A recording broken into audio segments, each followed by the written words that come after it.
இட்லி தோசைக்கு ரொம்பவே சூப்பரான தக்காளி பஜ்ஜி எப்படி ரொம்ப சீக்கிரம் பண்ணுறதுன்னு பார்க்கலாம். அதுக்கு ஒரு குக்கரில் 2 ஸ்பூன் நல்லெண்ணெய் விட்டுக்கலாம். நல்லெண்ணெய் விட்டுட்டு கொஞ்சம் தாளிப்புக்கு கடுகு உளுத்தம்பருப்பு போட்டுட்டு ஒரு 4 பச்சை மிளகா சேர்த்துருக்கேன். அதுக்கப்புறம் ஒரு 2-3 பல்லு பூண்டு, அப்புறம் நறுக்கி வச்ச ஒரு கைப்பிடி வெங்காயம் சேர்த்துருக்கேன். தேவையான அளவு உப்பு சேர்த்து நம்ம வதக்கி விட்டுறலாம். இது ஓரளவுக்கு வதங்கினதும் நம்ம என்ன பண்ணலாம், கட் பண்ணி வச்சுருக்கிற தக்காளி எவ்வளோ அளவு வேணுமோ அதுக்கேற்ற மாதிரி நீங்கள் வெங்காயம் தக்காளி மட்டும் அதிகப்படுத்திக்கணும் இதுக்கு. ஸோ நான் தக்காளியை சேர்த்துட்டு ஒரு ஸ்பூன் ப்ளைன் சில்லி பவுடர் சேர்த்துருக்கேன்.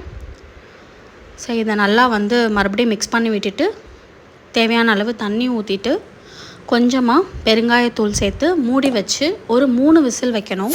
தக்காளி வேகிறதுக்கு அவ்வளோ விசில் தேவையில்லை தான், ஆனால் இது ரொம்ப நல்லா மசிஞ்சிருந்தா தான் நல்லாயிருக்கும் இந்த தக்காளி பஜ்ஜி.